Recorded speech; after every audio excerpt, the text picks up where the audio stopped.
Bismillahirrahmanirrahim. Selama saya di Indonesia, itu yang saya ambil pelajaran.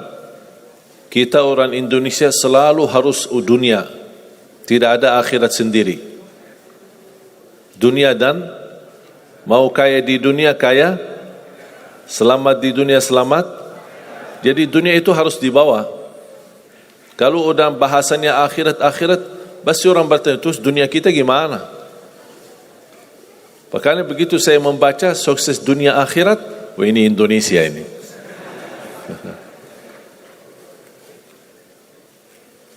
Bahkan hampir setiap ibadah kita pasti yang dikejar dunia.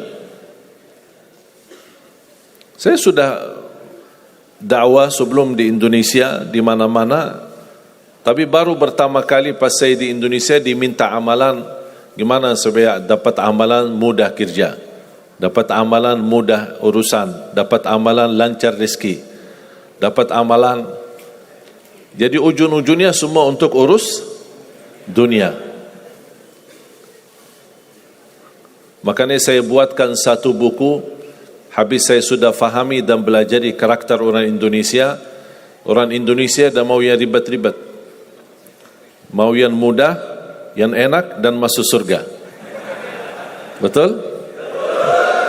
Makanya saya buatkan satu buku 20 amalan mudah tapi pahalanya sangat menakjubkan. Mudah diingat, mudah dihafal, mudah diamalkan, tapi pahalanya sangat luar biasa. Bapak Ibu jamaah sekalian, kalau benar-benar ingin anda sukses dunia akhirat, harus kita percaya sepenuhnya takdir. Kuncinya di situ. Percaya sepenuhnya takdir.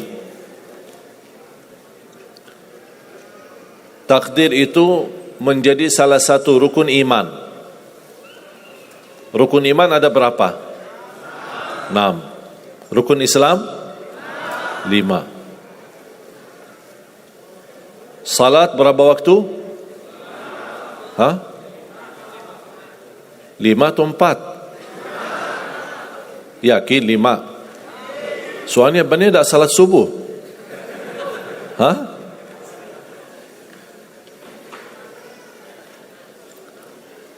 Takdir itu menjadi salah satu rukun iman.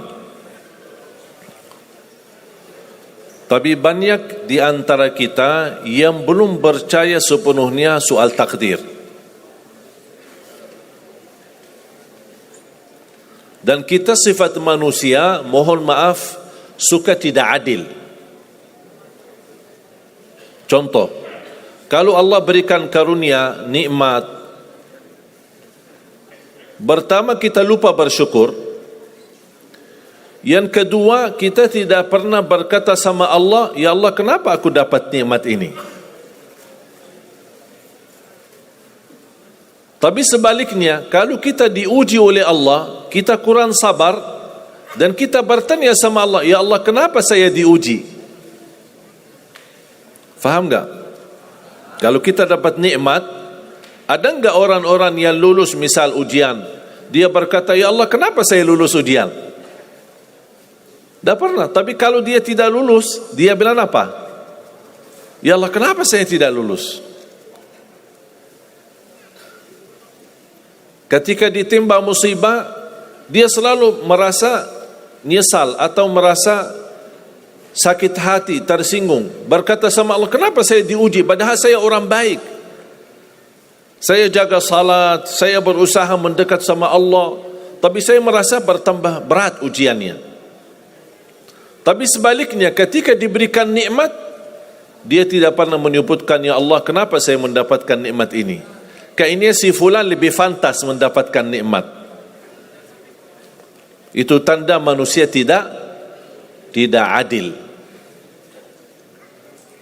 tidak bersikap adil. Makanya subhanallah, semakin anda mantap imannya terhadap takdir, semakin hidupmu jadi nikmat.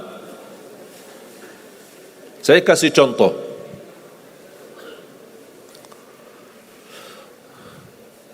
Tidak ada persoalan masalah takdir baik. Itu bukan masalah bagi kita. Justru kita bertambah senang kalau kita mendapatkan takdir yang baik. Tapi yang menjadi persoalan bermasalah bagi kita adalah takdir buruk. Ketika ditimpa musibah, ketika ada ujian, ada sakit, kesulitan, penghasilan yang tidak mencukupi, dan banyak masalah keluarga, masalah rezeki, masalah sama majikan, masalah di kerjaan, itu yang membuat banyak beban fikiran.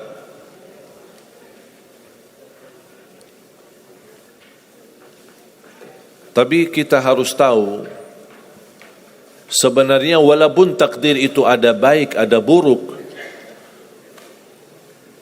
kenyataannya buruk, nampaknya buruk, tapi hakikatnya baik. Hakikatnya baik. Tapi kapan kita bisa tahu takdir yang buruk ini bisa menjadi baik bagi kita? Belum tentu sesaat terjadi ujian itu. Bisa jadi belakangan, bahkan bisa menjadi sekian lama baru kita tahu dan sadar ternyata takdir itu baik bagi kita.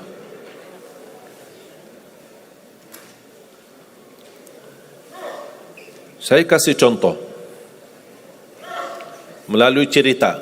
Saya buatkan satu cerita, ingin memberikan pesan kepada orang muslim, orang beriman, betapa besar karunia Allah dan pertolongan Allah melalui takdir.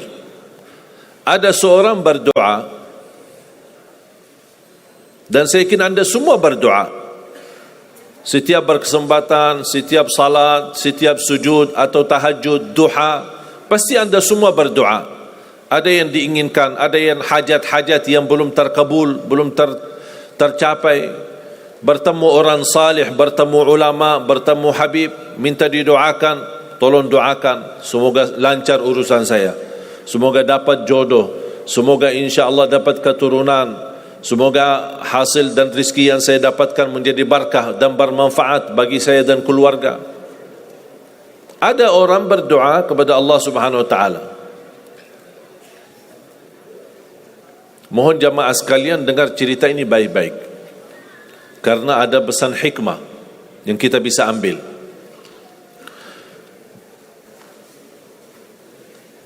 Orang ini berdoa tapi tidak melebihi selain doa meminta jodoh yang salihah, yang cantik, yang kaya.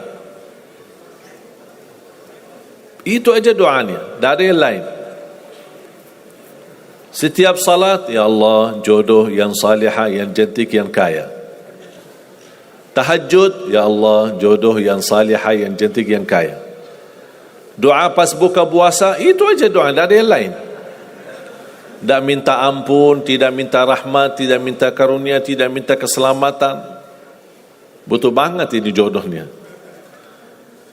Dapat rezeki sedikit, dapat kemudahan berangkat haji. Selama dia berhaji, selama dia tawaf 7 kali, itu aja doanya. Ya Allah, jodoh yang salihah, yang cantik, yang kaya. Safa Marwah sa'i, ya Allah, jodoh yang salihah, yang cantik, yang kaya. Tak ada yang lain. Ketika satu malam dia sudah di tengah air, berjalan malam hari santai-santai di kampung sambil membayangkan jodohnya, menghayal bagaimana cantiknya. Pas di dalam perjalanan dikejar anjing, dia lari, dan justru anjing semakin lari semakin dikejar. Makanya kalau ketemu anjing jangan lari.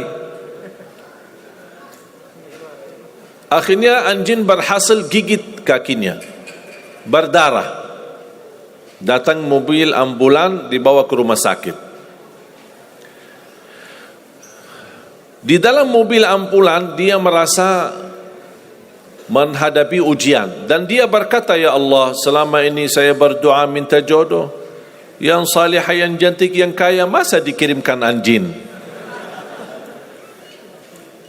Dia belum tahu ada apa. Dan ini yang sering kita lakukan, terlalu cepat respon dan berkata yang tidak baik ketika kita diuji oleh Allah, sedangkan kita belum tahu apa yang akan terjadi sesudah itu. Ambulan dibawa ke rumah sakit, dan subhanallah, dirawat di rumah sakit seorang dokter yang cantik, yang salihah, yang kaya, jadi jodohnya. Ada hikmah enggak digigit anjing? Buruk enggak kejadian itu? Buruk, digigit anjing pasti buruk. Tapi ternyata di dalam keburukan Allah menyediakan sesuatu kebahagiaan, sesuatu kebaikan, tapi kita belum tahu. Ternyata Allah sudah kabulkan doanya. Allah sudah kabul. Cuman kadang-kadang proses menabulkan doa itu ada di antara doa kita yang memang prosesnya lewat takdir buruk. Allah sudah kabul. Kata Allah, aku sudah kasih, tapi tunggu. Seperti ini orang, doanya terus, ya Allah, jodoh yang salih, yang cantik, yang kaya, jodoh yang salih, yang cantik, yang kaya.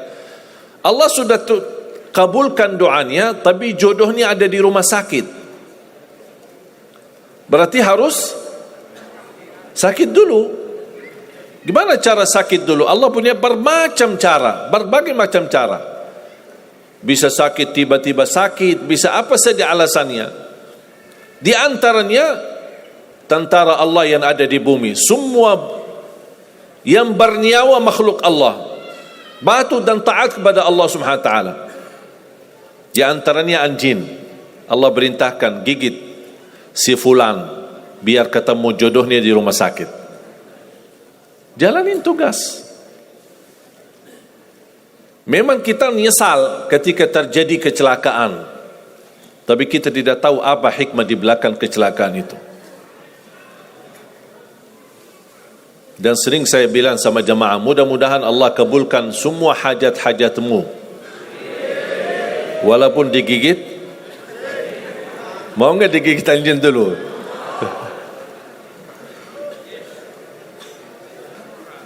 Sebenarnya kalau kita tahu rahasia takdir, apapun yang akan terjadi, kita tidak ada kekhawatiran. Karena kita tahu sesudah ujian ini pasti ada sesuatu kebaikan. Dan yakini Bapak Ibu, Allah Subhanahu wa taala Maha baik. Allah tidak senang menyusahkan hambanya. Tapi kadang-kadang proses untuk menuju kebaikan ada kesulitan dan tantangan. Seperti cerita seorang bapa yang bercita-cita untuk berhaji. Saya bertemu seorang jamaah, usia sudah mungkin 80-an, 80 tahun lebih. Saya pas bertemu diceritakan ini marbot masjid, ahli masjid. Saya berdialog bertahun-tahun, Masya Allah, kerjaannya hanya lap-lap masjid, bersihkan masjid, jaga masjid. Saya berkata sama beliau, Pak, apa yang Bapak inginkan? Tahu enggak jawabannya apa? Saya ingin haji, tapi saya orang tidak mampu. Doakan mudah-mudahan saya bisa haji.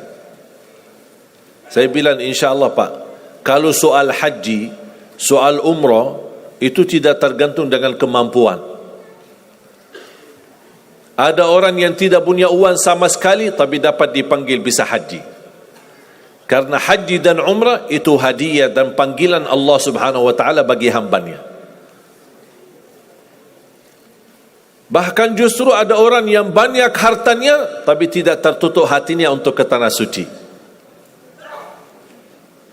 Boleh kita bercita-cita, berkeinginan ke tanah suci, tapi jangan digantungkan persoalan ini masalah kemampuan. Nanti kalau saya ada uang, saya mau haji dan umrah. Belum tentu. Saat sudah ada uang, belum tentu haji dan umrah, kalau belum dipanggil oleh Allah Subhanahu wa ta'ala. Saya berkata sama beliau, Bapak kalau sudah saatnya dipanggil oleh Allah, pasti Bapak akan berhaji. Tiba-tiba saya menerima telefon dari anak beliau. Habis saya ketemu kira-kira beberapa bulan, saya terima telefon menyampaikan bapaknya kecelakaan. Kok gimana kecelakaan? Apa ceritanya? Dia bilang habis keluar dari masjid, pulang malam hari, nampaknya ada mobil, pas ayahnya lagi seberang jalan, ada mobil tidak memperhatikan, kemudian tabrak. Alhamdulillah tidak terlalu parah, cuman perlu dirawat di rumah sakit sedikit, sebentar. Saya ke sana, pergi. Rumah sakitnya di mana? Dikasih tahu alamatnya. Saya datang kunjung silaturahim. Pas beliau bertemu dengan saya, nangis dan pingin peluk saya. Dan terus saya tanya gimana? Kata beliau, ada cerita yang istimewa terjadi sama saya. Ternyata orang yang menabrak beliau orang yang kaya.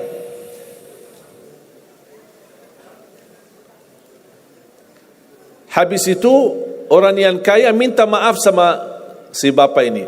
Mohon maaf Pak Haji, mohon maaf Pak Haji. Beliau tambah nangis. Orang kaya bingung, ya kenapa setiap mohon maaf malah nangis dia. Ditanya kenapa Pak nangis, sakit? Tidak, karena Bapak dari tadi bilang Pak Haji, sedangkan saya belum haji.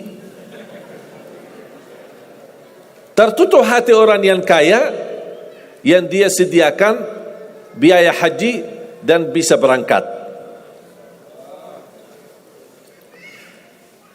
Dan kata beliau, betul apa yang disampaikan ketika pertama kali bertemu. Kalau sudah saatnya dipanggil oleh Allah, pasti bisa ke tanah suci, walaupun ditabrak mobil. Berarti intinya apa? Apa yang saya ingin sampaikan, jangan ada yang merasa menolong atau merasa sakit hati atau merasa tersinggung ketika menghadapi ujian. Merasa belum terkabul keinginannya, Allah sudah kabulkan. InsyaAllah tidak ada di antara kita yang ditolak doanya.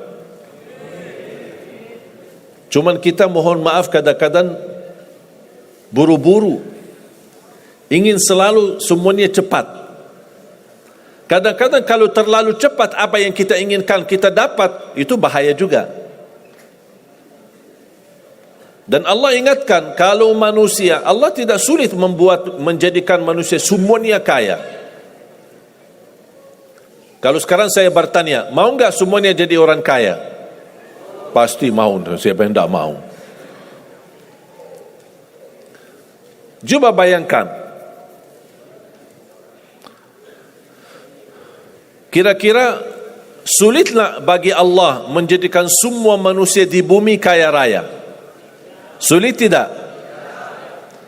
Tapi pertanyaan saya, kira-kira berjalan hidup kita enggak kalau kita semuanya kaya? Bisa berjalan lancar? Masa enggak? Semuanya kaya raya.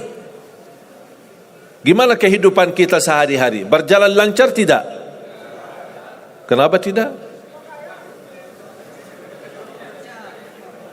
Saking banyak kekayaannya. Kalau semuanya kaya, memang sulit menjalani kehidupan. Contoh, cari supir, siapa yang mau supirin kita? Sama-sama kaya. Datang minta tolong sama teman, boleh enggak ini cariin supir? Aku aja lagi cari supir, dah dapat. Mau punya perusahaan sendiri, butuh tenaga kerja kan? Semuanya orang kaya. Buat apa kalau mereka semua kaya, masing-masing punya pabrik, tapi tidak ada yang bekerja? Sulit nggak jalan hidup? Sulit.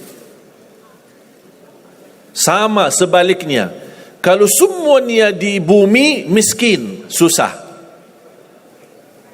Kira-kira gimana hidup kita? Ya susah juga. Tidak bisa lancar hidup di dunia. Setiap ada orang datang minta tolong, Pak, apalagi saya Pak, saya aja susah. Tapi makanya ada hikmah, Allah menjadikan ada yang kaya, ada yang miskin. Yang kaya menutupi kebutuhan yang miskin, miskin juga menutupi kebutuhan yang kaya, saling mengisi. Supaya apa? Supaya dunia ini berjalan, hidup kita berjalan. Tapi coba bayangkan kalau semua orang kaya tidak mau membantu orang miskin, dan semua orang miskin sombong dan mau melayani orang kaya, gimana kehidupan kita? Susah. Makanya jemaah sekalian, kunci anda sukses dunia akhirat, percayalah takdir. Dan semua takdir itu baik, tapi kita belum tahu rahasianya.